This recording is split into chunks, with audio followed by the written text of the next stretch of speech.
When Maya Chen walked through the revolving doors of Apex Financial Services that Tuesday morning, nobody gave her a second glance. Why would they? In her faded jeans, worn sneakers, and a simple black sweater that had seen better days, she looked like just another intern or maybe a temp worker starting her first day. Her dark hair was pulled back in a messy ponytail, and she carried a beat-up canvas messenger bag that probably cost less than what most employees here spent on lunch. But appearances can be devastatingly deceptive. Because Maya Chen wasn't an intern, she wasn't a temp worker, she was the 34-year-old CEO of this very company, worth over $200 million, and she was about to conduct the most important test of her career. Not a test of financial projections or market strategies, but a test of something far more valuable. Something money couldn't buy. Character. The idea had come to her 3 months earlier during a board meeting that left her questioning everything she thought she knew about her own company. The quarterly reports looked stellar on paper. Profits were up, efficiency metrics were through the roof, and client satisfaction scores painted a picture of corporate perfection. But Maya had built her empire on intuition as much as intelligence, and something felt wrong. Deeply wrong. It started with small things. Employee turnover was climbing in certain departments. Exit interviews revealed vague complaints about workplace culture that HR dismissed as routine grievances. But Maya had learned long ago that the devil lived in the details, and these details were painting a picture she didn't like. So she made a decision that would have sent her board of directors into cardiac arrest if they'd known about it. She was going undercover in her own company. The plan was elegantly simple. Maya would spend 2 weeks working as a low-level employee in different departments, observing how her staff treated someone they perceived as powerless. She would test their integrity, their compassion, their basic human decency when they thought nobody important was watching. It was a risky gamble, but Maya had built her fortune on calculated risks, and this one felt essential. Her first stop was the customer service department on the 15th floor. Maya had researched the department thoroughly, studying employee files and performance reviews until she could recite them from memory. The department was managed by Richard Sterling, a man whose numbers looked impressive, but whose leadership style had generated more HR complaints than any other division. His assistant manager was a woman named Jennifer Walsh, and from what Maya could gather, Jennifer was either part of the problem or desperately trying to solve it. Maya introduced herself as Maria Santos, a temporary worker filling in for someone on medical leave. The cover story was bulletproof because Maya owned the temp agency they claimed to have sent her.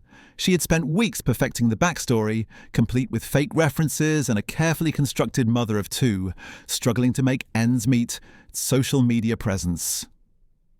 Maria Santos was a single grateful for any work she could find. The customer service floor was a maze of grey cubicles under harsh fluorescent lighting. The air hummed with the constant chatter of phone calls and the rhythmic clicking of keyboards. Maya was assigned a desk in the back corner, the kind of spot reserved for people the company didn't expect to stick around long. Her computer was ancient, her chair had a broken wheel, and her phone had a persistent crackle that made every conversation sound like it was happening during a thunderstorm. Within minutes of settling in, Maya understood why the department had such high turnover. Richard Sterling ruled his domain like a petty tyrant, his voice carrying across the floor whenever he felt someone needed correction, which was often. Maya watched him berate a young man named David for taking too long with a difficult customer, then immediately turn around and charm a client on his own phone with a kind of fake enthusiasm that made her skin crawl. But it was Jennifer Walsh who caught Maya's attention. While Richard strutted around the floor like a peacock displaying his authority, Jennifer moved quietly between the cubicles, checking on her team members with genuine concern. Maya observed her helping a struggling new hire understand the computer system, covering for someone who needed to leave early for a family emergency, and staying late to handle overflow calls that could have easily been pushed to the next day. The first test came on Maya's second day when the department's coffee machine broke down. It was a small thing, insignificant in the grand scheme of corporate operations, but Maya had learned that small things often revealed big truths. Richard's response was immediate and telling. He sent an email to the entire floor stating that coffee was a luxury, not a necessity, and that perhaps if people spent less time at the coffee machine and more time at their desks, productivity would improve. Maya watched the morale in the room plummet. These were people working long hours dealing with frustrated customers, and coffee wasn't just caffeine to them. It was a brief moment of comfort, a small ritual that made the day bearable. Taking it away felt cruel and unnecessary. But Jennifer Walsh saw things differently. During her lunch break, Maya watched Jennifer leave the building and return 20 minutes later with 2 large containers of coffee from the shop across the street. She set up a small station near her desk with paper cups and creamer, quietly letting people know they could help themselves. When Richard noticed and confronted her about it, Jennifer calmly explained that she had purchased the coffee with her own money during her personal time, and unless there was a company policy against employees bringing beverages to work, she would continue to do so. The exchange was polite but tense, and Maya could see the calculation happening behind Richard's eyes. He was trying to decide if making an issue of Jennifer's coffee station was worth the potential backlash from a team that was already showing signs of discontent. In the end, he walked away without another word, but Maya could see the anger simmering beneath his composed exterior. That afternoon brought Maya's first real test of character. She was assigned to handle a call from an elderly woman named Mrs. Patterson, who was having trouble accessing her retirement account online. The call started simply enough, but it quickly became clear that Mrs. Patterson was dealing with more than just technical difficulties. She was confused, frightened, and clearly struggling with cognitive issues that made following simple instructions nearly impossible. The company protocol was clear. Calls were expected to be resolved within 6 minutes on average, and complex issues should be escalated to specialized departments. But Mrs. Patterson didn't fit neatly into any category, and the specialized departments were already backed up with their own queues. Maya could have easily transferred the call and moved on to the next customer, padding her statistics with another completed interaction. Instead, she stayed on the line. For 43 minutes, Maya patiently walked Mrs. Patterson through the login process, explaining each step multiple times, her voice gentle and encouraging, even when the elderly woman became frustrated with herself. Maya discovered that Mrs. Patterson lived alone, that her daughter lived across the country, and that this retirement account represented her entire financial security. By the time they successfully accessed the account, Mrs. Patterson was crying with relief.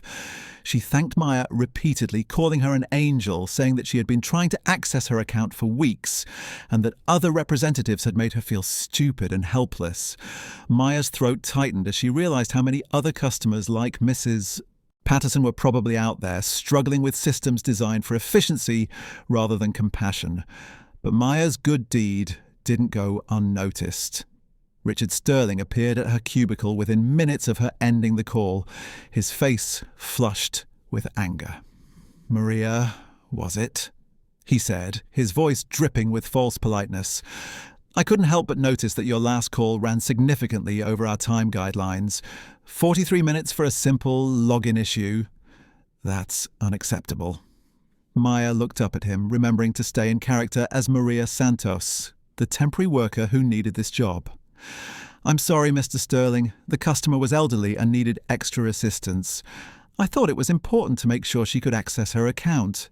Richard's smile was cold as winter steel. "Important? What's important is efficiency. What's important is following protocol. What's important is remembering that you're easily replaceable." He leaned closer, his voice dropping to a whisper that only Maya could hear.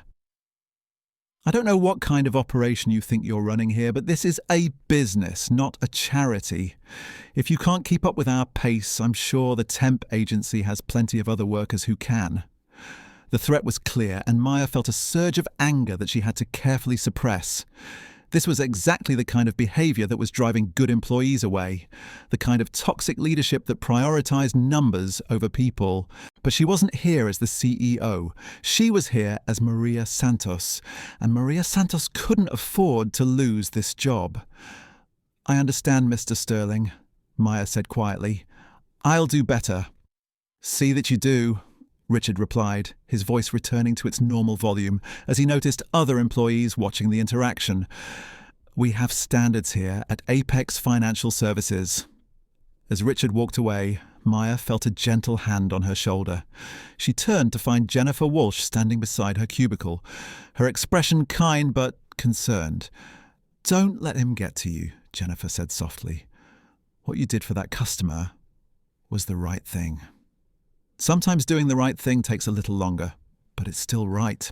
Maya looked into Jennifer's eyes and saw something that all the performance reviews and efficiency metrics in the world couldn't measure. She saw genuine care, real leadership, the kind of character that couldn't be taught in business school or mandated by corporate policy. Jennifer Walsh was exactly the kind of person Maya wanted leading her company. But she was trapped under a manager who saw compassion as weakness and efficiency as the only virtue worth pursuing. The rest of the day passed in a blur of phone calls and data entry, but Maya's mind kept returning to the contrast between Richard and Jennifer. One ruled through fear and intimidation, measuring success only in numbers and compliance. The other led through example and empathy, understanding that behind every customer call was a human being who deserved to be treated with dignity and respect. As the workday ended and employees began shutting down their computers and gathering their belongings, Maya realized that her first day of testing had already revealed more than she had expected. The problem wasn't just about workplace culture or management style. It was about fundamental values, about what kind of company Apex Financial Services wanted to be. That evening, Maya sat in her penthouse apartment overlooking the city skyline, her laptop open to employee files that painted a very different picture than what she had witnessed firsthand. On paper, Richard Sterling was a model manager. His department consistently met quotas, customer complaints were processed efficiently, and his team's productivity scores ranked among the highest in the company. But numbers, Maya was learning, could lie as easily as people. She pulled up Jennifer Walsh's personnel file and felt her anger rising. Despite being with the company for 6 years, Jennifer had been passed over for promotion 3 times. Her performance reviews were stellar, her peer evaluations glowed with praise, and her direct reports consistently rated her as supportive and fair. Yet somehow she remained trapped in a position that barely paid enough to support her family. Maya dug deeper into the department's records, cross-referencing turnover rates with performance metrics and exit interview data. A disturbing pattern emerged. The employees who left Richard's department weren't the underperformers. They were often the most conscientious workers, people who cared about customer service but couldn't tolerate the toxic environment. Meanwhile, those who thrived under Richard's leadership shared certain characteristics. They were willing to cut corners, prioritize speed over quality, and turn a blind eye to questionable practices. The next morning brought Maya's second day as Maria Santos, and with it, a situation that would test everyone's character in ways she hadn't anticipated. She arrived at the office to find the floor buzzing with tension. Word had spread that corporate executives were planning surprise evaluations of customer service calls, and Richard Sterling was in full panic mode. He gathered the team for an emergency meeting, his usual arrogance replaced by barely contained anxiety. His instructions were crystal clear and deeply disturbing. Problem customers were to be transferred or disconnected if technical difficulties could be blamed. Call times were to be kept under 5 minutes, regardless of the customer's needs. And most importantly, any interactions that might reflect poorly on the department were to be avoided entirely. Maya watched as some employees nodded eagerly, seeing an opportunity to improve their statistics. Others looked uncomfortable but remained silent. Jennifer Walsh, however, couldn't hide her disgust. She raised her hand during the briefing, her voice steady despite the obvious risk she was taking. "Mr. Sterling, what about customers who genuinely need help with complex issues? Are we supposed to abandon them for the sake of our numbers?" Richard's face flushed red, his jaw tightening with anger. "Ms. Walsh, I think your priorities are confused. Our job is to serve the company, not to be social workers for every customer who calls in with problems." "But isn't serving customers the same as serving the company?" Jennifer pressed, her voice calm but determined. "Happy customers become loyal customers. Loyal customers generate revenue. It seems like helping them should be our priority." The room fell silent, the tension so thick Maya could practically taste it. Other employees shifted uncomfortably in their seats, caught between admiring Jennifer's courage and fearing the consequences of association with her defiance. Richard's smile was predatory, the look of a man who had just been handed an excuse he'd been waiting for. "Ms. Walsh, I think you need a reminder about who makes the decisions in this department. Perhaps you'd benefit from some additional training on company priorities. Report to HR after this meeting." Maya felt sick. She was watching a good person being punished for doing the right thing, and her cover identity prevented her from intervening directly. But as she looked around the room, she saw something that gave her hope. Several employees were looking at Jennifer with obvious respect and admiration. They might not have the courage to speak up themselves, but they knew integrity when they saw it. The rest of the meeting passed in uncomfortable silence, with Richard outlining specific tactics for gaming the evaluation system. Maya took careful notes, documenting every unethical instruction for the reckoning she was already planning. When the meeting finally ended, she watched Jennifer walk toward the HR department with her head held high, dignity intact, despite the target now painted on her back. The morning's first test came within an hour. Maya received a call from a small business owner named Marcus Thompson, who was trying to resolve a billing error that had frozen his company's operating account. The mistake was clearly the bank's fault, a coding error that had misallocated his payments, but fixing it required coordination between multiple departments and would take significant time. Under Richard's new directives, Maya should have transferred Marcus to a specialized department with a 3-hour wait time, effectively making him someone else's problem. Instead, she put him on hold and began making internal calls herself, tracking down the source of the error and coordinating the fix directly.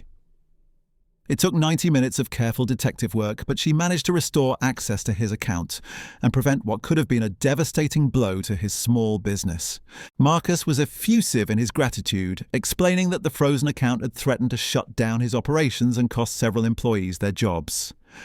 Maya hung up the phone, feeling the satisfaction that came from genuinely helping someone, a feeling she realized had been missing from her corporate boardrooms for far too long. But her good deed hadn't gone unnoticed. Richard appeared at her cubicle before she could even update the case notes, his face twisted with fury. "Maria, what part of this morning's meeting did you not understand? That call should have been transferred immediately. Instead, you wasted 90 minutes on a single customer while our queue backed up with waiting calls." Maya looked up at him, staying in character despite her growing anger. "I was able to resolve his issue completely. He won't need to call back, and his problem is solved." Richard leaned down, his voice dropping to a menacing whisper. "I don't care if you solved world hunger. You disobeyed direct orders, and that makes you a liability. This is your final warning, Maria. One more incident like this, and you'll be escorted out of the building." As Richard stalked away, Maya noticed Jennifer Walsh returning from her HR meeting. The older woman's face was pale but determined, and Maya could see the forced smile she wore for the benefit of her worried colleagues. Whatever had happened in that meeting, it hadn't broken Jennifer's spirit, but it had clearly rattled her. The afternoon brought Maya's most challenging test yet. A call came in from Sarah Mitchell, a young mother whose husband had recently died in a car accident. Sarah was trying to access life insurance funds that were tied up in bureaucratic red tape, and she was desperate. She had 2 small children, mounting medical bills from her husband's final hospital stay, and was facing eviction if she couldn't access the money that was rightfully hers. The case was complex, involving multiple departments and requiring supervisor approval at several levels. By Richard's standards, it should have been immediately transferred to the specialized claims department, where it would join dozens of other complicated cases in an ever-growing backlog. Sarah would wait weeks for resolution while her situation grew more desperate by the day. Maya found herself at a crossroads. Following orders would protect her cover and keep her from Richard's wrath, but it would also condemn a grieving mother and her children to unnecessary suffering. The choice should have been impossible for someone trying to maintain their undercover identity. Instead, it was the easiest decision Maya had ever made. She spent the next 3 hours working Sarah's case, calling in favours from departments she technically had no authority to contact, navigating bureaucratic obstacles with the persistence of someone who knew exactly which buttons to push. It wasn't easy, and it wasn't quick, but by the end of the day, Maya had managed to expedite Sarah's claim and arrange for emergency funds to be released within 24 hours. Sarah's tears of gratitude echoed through the phone, her voice breaking as she thanked Maya repeatedly. She explained that Maya had literally saved her family, that she didn't know how she would ever repay such kindness. Maya hung up the phone with tears in her own eyes, reminded once again why she had built this company in the first place. But her moment of satisfaction was short-lived.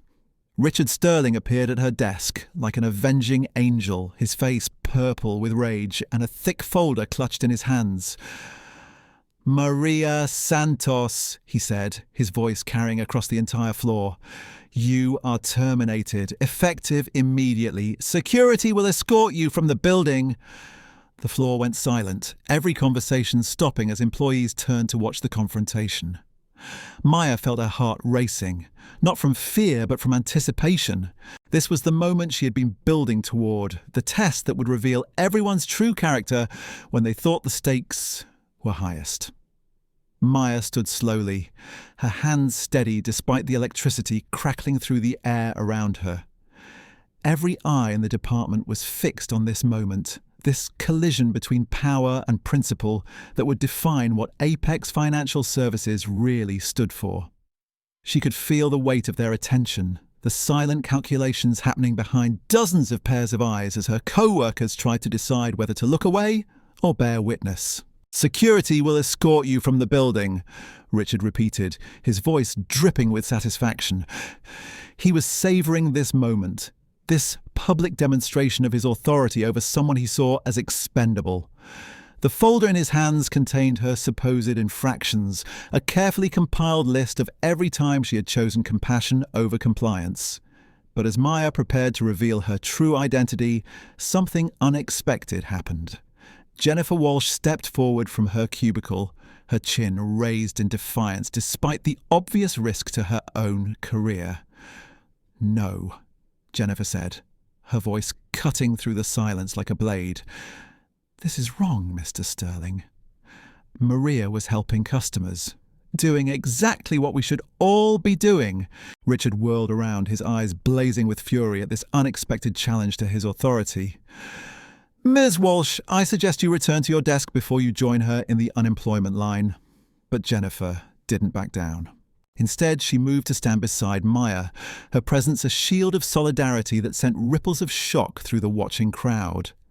"I've been with this company for 6 years, and I've watched good people driven away by policies that prioritize numbers over human decency. If helping customers is grounds for termination, then maybe this isn't the kind of company I want to work for either." A murmur ran through the assembled employees, a current of whispered conversations and shifting allegiances. Maya watched in fascination as the dynamic in the room began to change. Power structures that had seemed immutable, suddenly revealing their fragility. Then, to everyone's surprise, David Chen, the young man Richard had berated on Maya's first day, stepped forward as well. His voice shook with nerves, but his words were clear and unwavering. "Maria helped me understand the new system when no one else would take the time. She's been kind to everyone here, even when it made her job harder." One by one, other employees began to move, not all of them, but enough to create a visible divide in the room. There was Susan Rodriguez, who handled the overflow calls that Jennifer couldn't manage alone. There was Michael Park, who had watched Maya stay late to help struggling customers. There was Angela Foster, who had seen Maya share her lunch with a co-worker who had forgotten theirs. They formed a loose circle around Maya and Jennifer, not saying much but making their position clear through their presence. These were the people who understood that work was about more than paychecks and performance metrics. They were the ones who believed that character mattered, that treating people with dignity wasn't optional, that doing the right thing was worth the risk. Richard looked around the room, his confident swagger faltering as he realized the ground was shifting beneath his feet. This wasn't supposed to happen. Employees were supposed to keep their heads down, follow orders, protect their own interests above all else. This display of solidarity was unprecedented and dangerous to everything he had built. All of you need to return to your desks immediately, he commanded, his voice rising with desperation. This is insubordination, and there will be consequences for everyone involved. But his threats fell on deaf ears. The employees who had stepped forward weren't backing down, and those who remained at their desks weren't cheering him on. The atmosphere had changed fundamentally, authority structures that had seemed unshakable suddenly appearing hollow and brittle. Maya felt a surge of pride that had nothing to do with profit margins or quarterly reports. This was what she had been searching for without realizing it. This moment when ordinary people chose to be extraordinary, when individuals decided that principles mattered more than personal safety. This was the heart of what she wanted her company to be. Jennifer Walsh stepped closer to Richard, her voice steady and professional despite the fire in her eyes. Mr. Sterling, I think it's time we had a conversation with upper management about what's really been happening in this department, about the way you've been treating employees and customers, about the culture of fear you've created.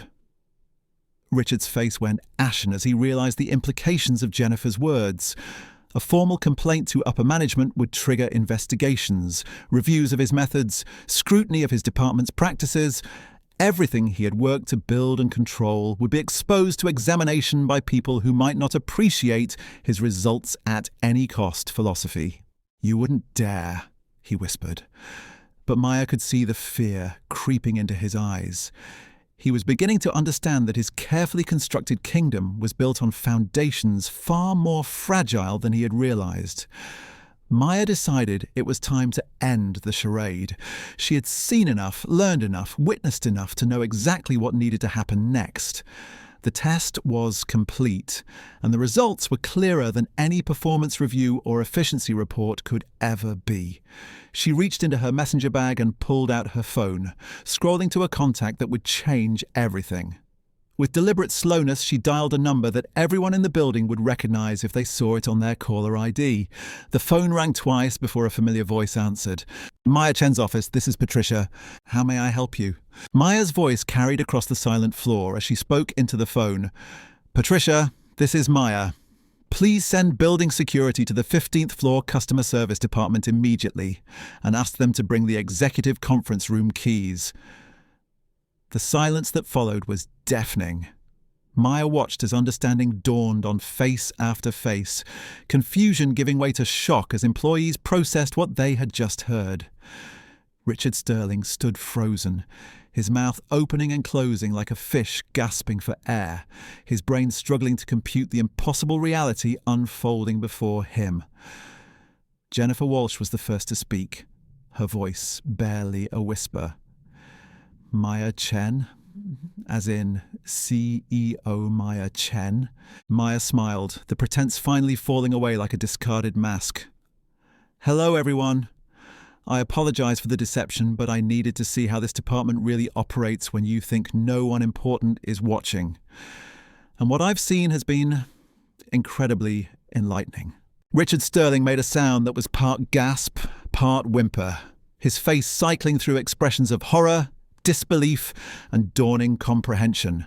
He had just threatened to fire the CEO of the company, had spent 2 days treating her like expendable trash, had demonstrated every toxic leadership trait that Maya had suspected was poisoning her organization. The elevator chimed, and 3 security officers stepped onto the floor, followed by Patricia, Maya's executive assistant, who carried herself with the brisk efficiency of someone accustomed to handling corporate emergencies. The security team took in the scene, the divided room, the stunned faces, the man in the expensive suit who looked like he was having a panic attack. Maya straightened, her posture shifting from that of Maria Santos, the temp worker, to Maya Chen, the CEO. The transformation was remarkable, authority radiating from her like heat from a fire. When she spoke, her voice carried the unmistakable tone of someone accustomed to being obeyed. Mr. Sterling, you're relieved of your duties effective immediately. Please surrender your company access cards and any company property in your possession. Security will escort you to collect your personal items and exit the building. Richard's voice cracked as he tried to speak. Miss Chen, I can explain. If I had known who you were, I never would have. The policies I implemented were designed to improve efficiency. The numbers speak for themselves. Maya cut him off with a raised hand, her expression cold as Arctic wind. Mr. Sterling, the numbers do speak for themselves. They tell me that you've created a department where good people are punished for showing compassion, where employees are terrorized into compliance, where customers are treated as obstacles rather than human beings. Your efficiency came at the cost of everything this company is supposed to stand for. She turned to address the room, her voice warming as she looked at the employees who had stood up for what was right. To those of you who stepped forward today, who chose principle over personal safety, I want you to know that your courage has been noted. This is the kind of character I want leading this company forward. Her gaze settled on Jennifer Walsh, who was still processing the revelation that the temp worker she had protected was actually the most powerful person in the building. Miss Walsh, I'd like to speak with you privately in a few minutes. We have some changes to discuss. As security began the process of escorting Richard from the floor, Maya felt a complex mix of emotions. There was sadness at seeing how far her company had strayed from its values, anger at the suffering that had been inflicted on both employees and customers, but also hope. Hope that came from witnessing ordinary people choose to be extraordinary. From seeing that integrity still existed in corporate America, from knowing that change was not only possible, but inevitable. The employees who had stood with Maria Santos were now looking at Maya Chen with a mixture of awe and uncertainty. They had defended a temp worker, not knowing they were actually defending the CEO. But Maya realized that made their actions even more meaningful. They hadn't calculated the political advantages of their stance. They had simply done what they believed was right. Patricia approached with the executive conference room keys, her expression professionally neutral despite the chaos surrounding them. The conference room on this floor has been prepared, Ms. Chen. Would you like me to schedule follow-up meetings with HR and the department heads? Maya nodded, her mind already racing ahead to the changes that needed to be implemented. Yes, but first I want to address the immediate situation here. She looked around the floor, taking in the faces of people who had just witnessed their world turn upside down. Everyone, please, take the rest of the day to process what's happened here. Tomorrow, we'll begin implementing some changes to ensure that what you've witnessed in this department never happens again anywhere in this company. Your jobs are secure, your voices will be heard, and your commitment to treating people with dignity will be rewarded, not punished. As the crowd began to disperse, Maya felt Jennifer Walsh approach her cautiously. The older woman's expression was a complex mixture of relief, vindication, and lingering disbelief. Ms. Chen, Jennifer began, her voice tentative, I need to apologize. I had no idea who you were, and I'm afraid I may have been unprofessional in some of my comments about company policies. Maya smiled, the warmth in her expression genuine and reassuring. Miss Walsh, you have absolutely nothing to apologize for. In fact, I owe you a debt of gratitude. You showed me what real leadership looks like, what it means to put principles before politics, what it costs to do the right thing when you think no one powerful is watching. Jennifer's eyes filled with tears, the emotional toll of the past few days finally catching up with her. I was so scared, she whispered. Scared of losing my job, scared of not being able to provide for my family, scared of what would happen to the customers who needed help, but I couldn't just stand by and watch good people suffer. Maya placed a gentle hand on Jennifer's shoulder, her voice filled with conviction. That fear is exactly why your courage was so remarkable. True bravery isn't the absence of fear, it's doing what's right despite being afraid, and that's the kind of leadership this company needs. She paused, studying Jennifer's face carefully before continuing. Which brings me to why I wanted to speak with you privately. I'm promoting you to Regional Customer Service Director, effective immediately. You'll be responsible for overseeing customer service operations across all our locations, implementing the changes we discussed, and ensuring that every customer interaction reflects the values you demonstrated today. Jennifer's knees nearly buckled, the magnitude of the promotion hitting her like a physical force. Regional director? But I don't have the experience, the qualifications. I've never managed anything beyond this single department. Maya's smile widened, her confidence in this decision absolute. Ms. Walsh, you have something far more valuable than experience or qualifications. You have character. You have integrity. You have the respect of your peers and the courage to stand up for what's right even when it costs you personally. Those are qualities that can't be taught in business school or earned through years of climbing corporate ladders. The promotion came with a substantial salary increase, comprehensive benefits, and the authority to implement the customer-first policies that Jennifer had always believed in but never had the power to enforce. It was a validation of every principle she had held onto despite the pressure to compromise. Every risk she had taken to protect her team. Every moment she had chosen compassion over compliance. As word of the dramatic events spread through the building, Maya knew that this single day would become legendary in company lore. Stories would be told and retold about the CEO who went undercover, the manager who fell from grace, and the quiet hero who risked everything to do what was right. But more importantly, it would mark a turning point in the company's culture, a moment when principles triumphed over profits and character was revealed to be the most valuable asset of all. The test was over, but the real work was just beginning.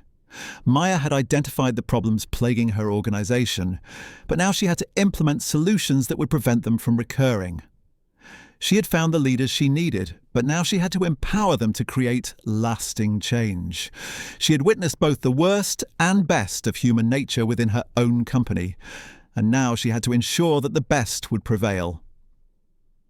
As she prepared to leave the 15th floor and return to her executive office, Maya reflected on the lessons she had learned during her time as Maria Santos.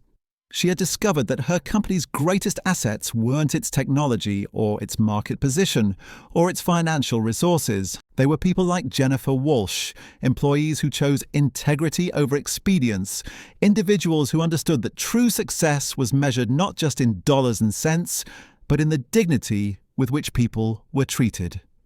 The days that followed Maya's dramatic revelations sent shockwaves through every level of Apex Financial Services. Word travelled with lightning speed through email chains, break-room conversations, and hushed phone calls between colleagues. The story grew with each telling, details becoming more elaborate, but the core truth remained unchanged. The CEO had walked among them, witnessed their daily struggles, and emerged with a clear understanding of what needed to change. Maya wasted no time implementing her vision. Within 48 hours of Richard Sterling's termination, she had assembled a task force of employees from every department, including several who had stood with Maria Santos during that pivotal moment. Jennifer Walsh found herself at the center of this transformation, her new role as Regional Customer Service Director, providing her with the platform she needed to reshape how the company treated both its employees and customers. The first change was immediate and symbolic. The ancient computer equipment and broken furniture that had been relegated to the back corners of every department were replaced with state-of-the-art technology. Maya understood that asking people to provide excellent service while giving them substandard tools was both hypocritical and counterproductive. If she wanted her employees to treat customers with dignity, she had to first treat her employees with respect. But the physical changes were merely the beginning. Maya instituted what she called the Humanity First Initiative, a comprehensive overhaul of company policies that prioritized human welfare over statistical efficiency. Call time limits were eliminated entirely, replaced with quality metrics that measured customer satisfaction and problem resolution. Employees were empowered to spend whatever time was necessary to truly help each customer, with bonuses tied to positive feedback rather than speed of service. The impact was immediate and profound. Customer satisfaction scores began climbing within weeks, but more importantly, employee morale underwent a complete transformation. The atmosphere of fear and anxiety that had permeated the customer service department was replaced by something Maya had rarely seen in corporate environments: genuine enthusiasm for the work itself. David Chen, the young man who had been one of the first to step forward in Maya's defense, found himself flourishing in this new environment. Without the pressure to rush through calls, he discovered he had a natural talent for problem-solving and customer relations. Maya made a mental note to fast-track his development, recognizing in him the same potential she had seen in Jennifer. Susan Rodriguez, who had quietly supported her colleagues while managing overflow calls, was promoted to team leader and tasked with training new hires in the company's revised approach to customer service. Her gentle manner and infinite patience made her perfect for helping newcomers understand that their job wasn't just about processing transactions, but about genuinely helping people navigate difficult situations. The ripple effects extended far beyond the customer service department. Other divisions began requesting similar overhauls of their policies and procedures. Maya found herself inundated with reports of middle managers who had been ruling through intimidation, systems that prioritized efficiency over effectiveness, and cultures that had gradually eroded the very values upon which the company had been founded. Each discovery reinforced Maya's conviction that her undercover experiment had been not just worthwhile, but essential. She had built Apex Financial Services with the intention of creating something meaningful, something that would make people's lives better. Somewhere along the way, in the pursuit of growth and profit, that mission had been compromised by individuals who confused ruthlessness with strength, compliance with competence. 3 weeks after the confrontation with Richard Sterling, Maya received a call that validated every decision she had made. It was from Marcus Thompson, the small business owner whose account she had helped resolve during her time as Maria Santos. His voice was filled with emotion as he explained that not only had his business recovered from the crisis, but the exceptional service he had received had inspired him to recommend Apex Financial Services to every entrepreneur in his network. The call lasted 20 minutes, far longer than any CEO typically spent with a single customer. But Maya found herself treasuring every moment of it. Marcus described how Maria Santos had treated him not as an account number or a problem to be solved, but as a human being facing a crisis. That compassion had not only saved his business, but had restored his faith in the possibility that corporations could still operate with integrity. Similar calls and letters began arriving daily. Sarah Mitchell, the young widow whose insurance claim Maya had expedited, wrote a heartfelt letter describing how that intervention had allowed her to keep her home and provide stability for her children during the most difficult period of their lives. Mrs. Patterson, the elderly woman who had struggled with online banking, sent a handwritten note thanking the company for treating her with patience and kindness when other institutions had made her feel like a burden. These testimonials became Maya's most treasured possessions, reminders of why she had started this company, and proof that her new direction was working. But the real validation came from watching her employees transform from demoralized clock watchers into passionate advocates for customer service excellence. Jennifer Walsh had grown into her new role with remarkable speed and confidence. Her first major initiative was the creation of what she called compassion protocols, detailed guidelines that empowered every employee to go above and beyond for customers facing genuine hardship. These weren't rigid rules, but flexible frameworks that trusted employees to use their judgment and humanity in difficult situations. The protocols included provisions for waiving fees for customers experiencing financial hardship, expediting services for those facing emergencies, and providing additional support for elderly or disabled clients who needed extra assistance. What had once been seen as exceptions to be avoided were now recognized as opportunities to demonstrate the company's values. Maya watched from her executive office as these changes took root throughout the organization.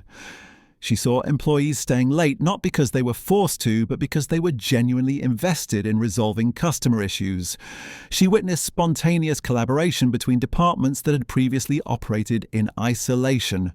She observed a culture of mutual support, replacing the toxic competition that had previously defined interdepartmental relationships. The financial results followed inevitably. Customer retention rates soared as people discovered that Apex Financial Services actually cared about their well-being. New account openings increased as word spread about the company's exceptional service. Employee turnover plummeted, saving the company hundreds of thousands of dollars in recruitment and training costs. But Maya's greatest satisfaction came from the stories that reached her desk weekly, tales of employees who had chosen to do the extraordinary when they could have settled for the ordinary. There was the loan officer who spent her weekend helping a veteran navigate the complex paperwork required to access his benefits. There was the investment advisor who discovered a client was being targeted by scammers and spent hours helping her protect her savings. There were countless small acts of kindness that would never appear in quarterly reports, but represented the true measure of the company's success. The business press took notice of Apex's transformation, with several publications featuring Maya's undercover experiment as a case study in authentic leadership. She found herself invited to speak at conferences and business schools, sharing the lessons she had learned about the importance of character in corporate culture. But she was careful to credit Jennifer Walsh and the other employees who had demonstrated true courage when they thought no one important was watching. 6 months after her revelation on the 15th floor, Maya decided to conduct a follow-up experiment. This time she wouldn't go undercover herself, but would hire external consultants to pose as customers with various needs and challenges.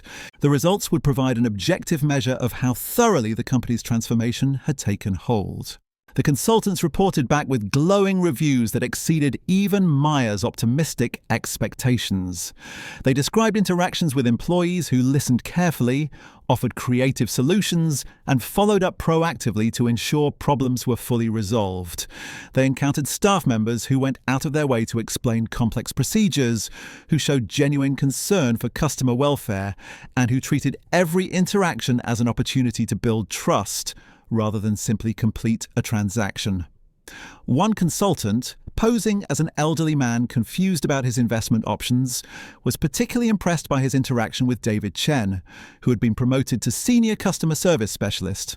David had spent over an hour walking the consultant through various investment strategies, providing educational materials, and following up with a personal phone call to ensure he understood his options. The consultant noted that David's approach was consultative rather than transactional, focused on the customer's best interests rather than the company's profit margins. Maya felt a deep sense of pride reading these reports, but her greatest joy came from the knowledge that these interactions represented the new normal at Apex Financial Services, not exceptional cases. The culture she had worked to create was now self-sustaining, driven by employees who understood that their work had meaning beyond their paychecks. The success of the Humanity First initiative attracted attention from other companies seeking to implement similar transformations. Maya found herself consulting with CEOs who had read about her undercover experiment and wanted to understand how they could create similar changes in their own organizations. She was always careful to emphasize that there was no simple formula, no quick fix that could instantly transform a toxic culture into a healthy one. The real work, she explained, lay in the daily choices that every employee made, the decision to see customers as people rather than problems, the commitment to treating colleagues with respect and dignity, the courage to speak up when witnessing behavior that contradicted the company's stated values. Culture change couldn't be mandated from above, it had to be embraced from within. Jennifer Walsh had become Maya's most trusted advisor on matters of corporate culture and customer service excellence. Her insights, born from years of working on the front lines and watching the effects of both good and bad leadership, proved invaluable in developing policies that actually worked in practice rather than just looking good on paper. Maya's journey from disguised CEO to transformative leader reminds us that true character reveals itself when people think nobody important is watching. Jennifer Walsh's courage to stand up for what was right despite the risks earned her not just a promotion but the chance to reshape an entire corporate culture. Sometimes the most powerful changes begin with the smallest acts of integrity, proving that in business, as in life, character is the currency that matters most.